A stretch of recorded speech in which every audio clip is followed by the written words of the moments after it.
do certain things to get to a certain place. And I mean ethical things, not baby oil things, not crazy things, but we had to really believe in ourselves and do ethical things to be here. So he didn't reply. And, after working for him, Puff, you think he'd have mastered everything. Although the world knows Fonzworth Bentley as Diddy's former personal assistant who would walk around holding umbrellas, Fonzworth has dirt on his hands too that could turn his world upside down if he's exposed, according to former Bad Boy associate. He don't want to say anything against Puff anyway because Puff got shit on him. And I ain't talking about no true shit, none of that shit. The nigga was stealing, bro. Yo, bruh, the niggas I don't want to put that on sticky fingers. That nigga right there, bruh, don't lay nothing down around him. All right, y'all, sit down and grab your popcorn because we are about to open the vault on one of the most mysterious hush-hush figures in the Diddy universe. Yes, we're talking about the one and only umbrella man himself, Fonzworth Bentley, or as some now call him, Diddy's disappearing act in a tuck. Now here's the deal. Ever since the Diddy scandal exploded into a full-blown Hollywood wildfire, people have been side-eyeing Bentley hard. Because he wasn't just some cute sidekick twirling umbrellas and rocking three-piece suits. Oh no. Rumors have been whispering, more like screaming, about Bentley playing a very different role behind those velvet ropes and blacked out SUVs. Since Diddy's scandal blew up, fans cannot stop digging into Farnsworth's past. People are replaying old interviews, searching for clues, reading between the lines, and let's be real, it's getting juicy. See, folks in the industry have been dropping suspicious crumbs for years that Bentley wasn't just holding umbrellas, he might have been holding secrets. Dirty ones. Now enter MASE and Cameron, who came through with the messiest little chuckle fest on their podcast. They were giggling about a male adult worker from the Diddy case who used the nickname Punisher. Yeah, that part already had everyone clutching pearls. But then Cam suggested, totally deadpan, what if Farnsworth had a nickname too? Something in that exact same freaky lane. Man, I watched this man disrespect you every chance he got, talk to you like his bitch. I think Fonzo was his little boyfriend, girlfriend at one time, because you have to see how they was conducting themselves. MASE didn't deny it. And we're bad on Bond, just didn't flinch. Just hit us with that shady, you never know look, and boom, internet detectives went wild. Now fans are convinced, that MASE just low-key confirmed everything people have speculated for years, that Bentley might have been more than a fashionable assistant, that he saw things, did things, maybe even helped arrange things at Bad Boy, things you don't just walk away from. And suddenly, his total silence makes a lot more sense.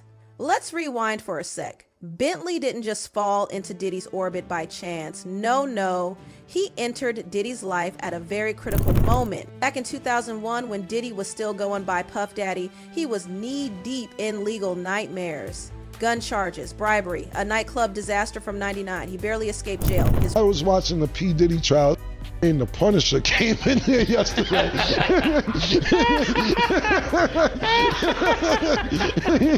Was he running around Bad Boy back in the days, murder? Ain't the Punisher? Who was the Punisher? Was he security inside back in the Who's the Punisher? The male prostitute? Yeah, I never met him. I ain't know if that was somebody changing their identity up. Bentley or what?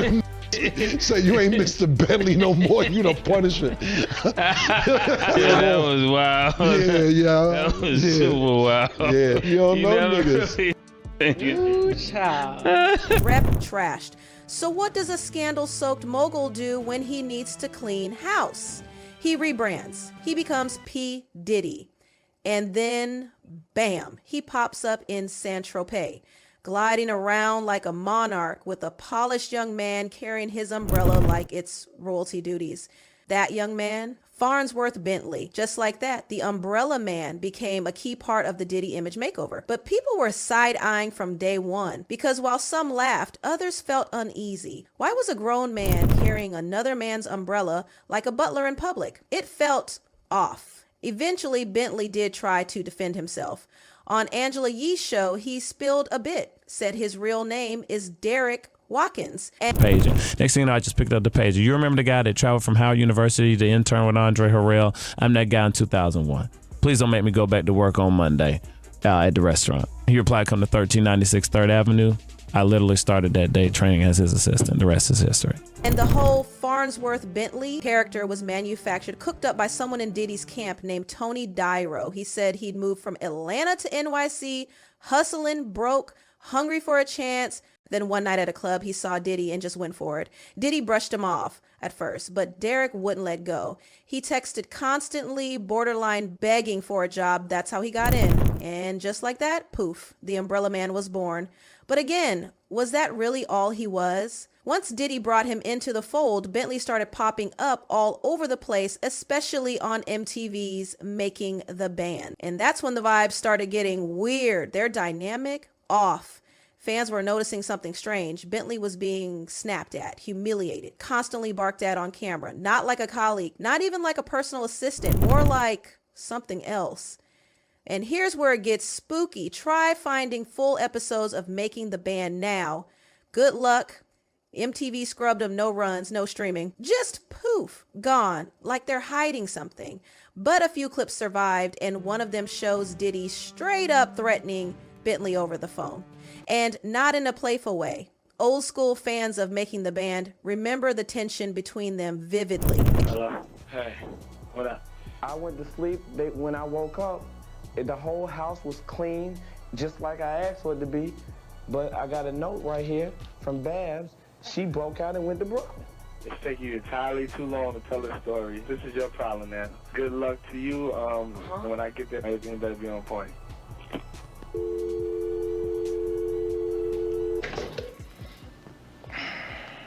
Diddy would treat Bentley like a punching bag, snapping orders, clowning him on camera, full-on degrading him. It was painful to watch. And then there's the money issue. Bentley told Angela Yee that at first, Diddy didn't even pay him. He kind of walked that back later, said once he moved up the ranks, the money came in. But fans were like, hold up, what did you do to move up those ranks? That's where the questions really begin. See, no matter how much exposure Bentley got, he was never promoted beyond Biddy Oil. But clearly he had a bigger role. People now believe he might have been helping Diddy organize those infamous freak-off sessions, and this theory took off like wildfire. Hello? Hey, what up? I went to sleep. When I woke up, the whole house was clean, just like I asked for it to be. But I got a note right here from Babs. She broke out and went to Brooklyn. It's taking you entirely too long to tell this story. This is your problem, man. Good luck to you. When I get there, everything better be on point.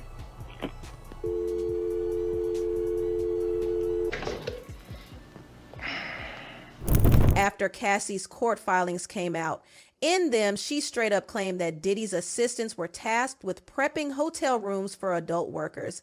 Baby oil, Astroglide, the works. It painted a picture of full-on coordination. So if Farnsworth was the assistant, what exactly was he coordinating? Gene Deal wasn't done throwing fuel on this fire. He said that what was made public in Cassie's lawsuit was sanitized. The real wild stuff was left out. And then he casually dropped this little bomb. He knows everything about Bentley's past. Gene even implied that Farnsworth wouldn't dare testify in court. Why? Because allegedly, he was out here doing dirty work and stealing whatever he could from Diddy's empire. Keep in mind, Fonzworth actually is down here in Atlanta. He's married with like 2 kids. He just lives a quiet life now. But Yeah, he should. Yeah. He should. He ain't say nothing about me either. Because he know I know his business.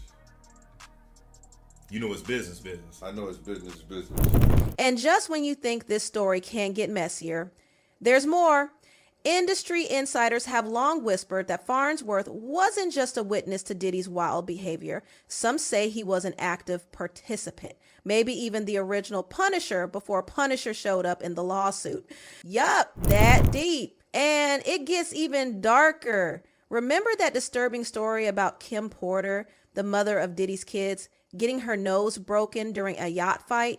Gene says she caught Diddy with a man, and that's what caused the explosive blow up. Guess who was always on those yacht trips? Yup, Bentley. The fight happened in 2005. There's a tabloid article from that time reporting Kim was left with a broken nose after the couple clashed on Diddy's yacht in Saint-Tropez, the same time Bentley was Diddy's right-hand man. Coincidence? People think not. But here's the plot twist. Around that same time, Bentley started breaking off from Diddy's orbit. He dipped his toes into music. Kanye West. I don't know. I don't know how much he could do. I don't know if he would say anything because he probably signed the ND, a non-disclosure, and he don't want to say anything against Puff anyway because Puff got shit on him. And I ain't talking about no sexual shit, none of that shit. The nigga was stealing, bro. Yo, bro. The niggas I don't want to put that on sticky fingers. That nigga right there, bro, don't lay nothing down around him. You heard me? Don't lay nothing down around dude right there. Dog, Jennifer Lopez had these boots, they cost $5,000. I'm like, what kind of fucking boots cost $5,000? Now you gotta realize, this is like in 2000, early 2000s. These boots cost $5,000. And because she was gonna be out of the country or something like that, she didn't have them come to her house down in the village because she would have never got it because they'd be stealing her stuff down there at her apartment. So she had them come to Puff house. She wanted these boots so bad, she was mad. They looked through everything trying to find Jennifer boots. Cause Puff had like Puff, people used to just give him shit and send him shit from everywhere. So he had this room, this mail room in his house with numbers just that he never even opened. But I don't know how Fonzworth Bentley found that shit. But we went over there to his house and we found a lot of Jennifer shit and everybody else's shit that belonged to Puff. I guess Puff had too much stuff in the room and he was just keeping them for it. And you seen this with your own eyes? That's crazy, man. My own eyes, bro. We went to his apartment. You don't even seem like that type of dude, yo, but damn. Security also, we went over there, man. They had to do shit, bro. And that's why Puff had stopped messing with him. And then he goes get a show. Puff ain't say nothing. He went and got a show of how to be teaching thugs how to be the gentleman. I hope the first thing he taught them motherfuckers is, don't steal. Yes, Kanye gave him a shot. Bentley popped up in Outkast music videos, even made a cameo in Kanye's new workout plan. Fast forward a bit, Kanye invited him to work on Yeezus, and Bentley even got a credit on Ultralight Beam on the life of Pablo. But behind the scenes, theft rumors were swirling. People say Bentley was still stealing from Diddy. Eventually, the bridge burned. Done. No more Umbrella Man. Bentley packed his things, moved back to Atlanta, married Fawn Chambers, started a family, had 2 kids, and completely vanished from the spotlight. But that Atlanta move? Insiders say it wasn't random. They say he went there to hide. And just days after the rumor dropped, he posted something real suspicious on Instagram. It was a quote from none other than Jay-Z's Grammy acceptance speech. When I get nervous, I tell the truth. Y'all, people froze. Then in the caption, Farnsworth wrote, might delete later, but I'ma just sit this here. Excuse me? People lost their minds. Was he hinting at something, teasing a confession, signaling that he's ready to step out from behind that umbrella and finally drop some thunder of his own? But right after that post, the storm got even more real because boom, the feds got involved.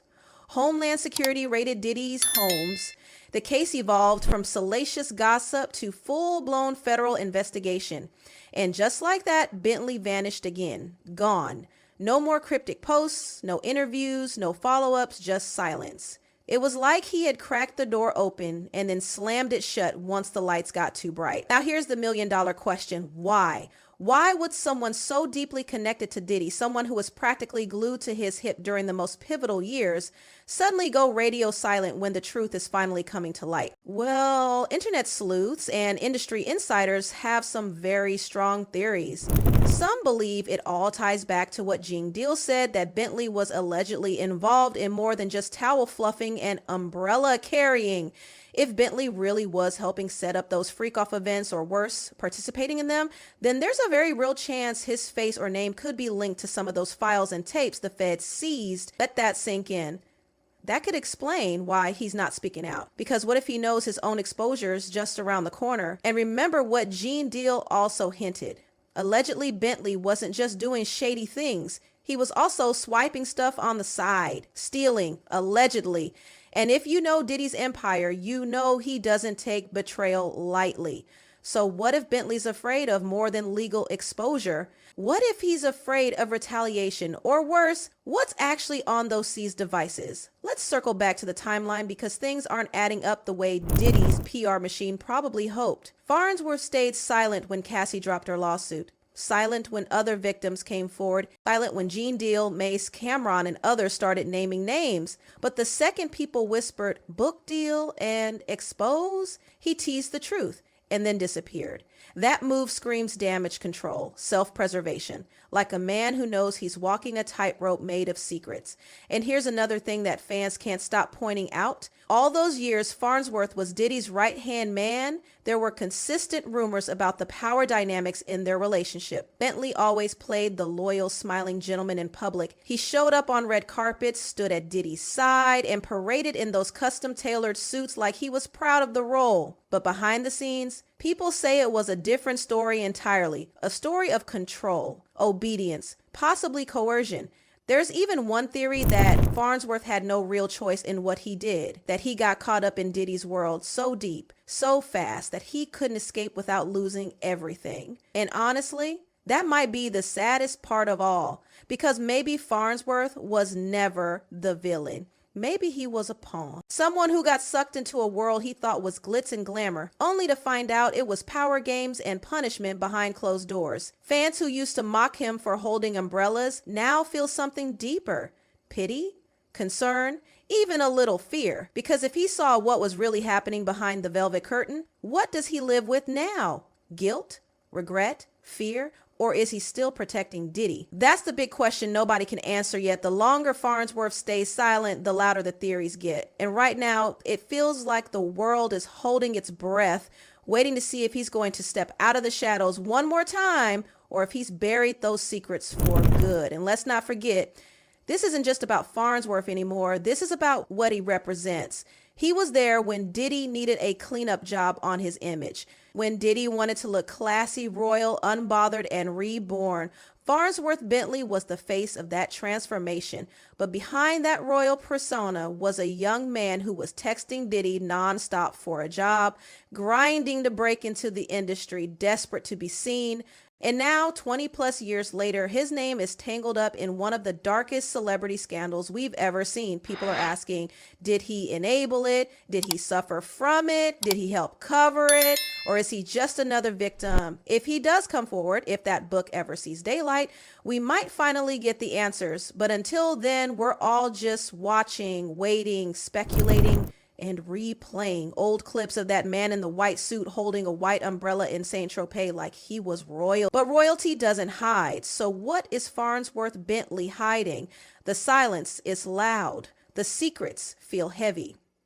And with every new twist in the Diddy case, the curiosity grows. If he truly has nothing to hide, why is he hiding? We may never know, or we may know everything, all at once. But for now, the Umbrella Man remains in the shadows.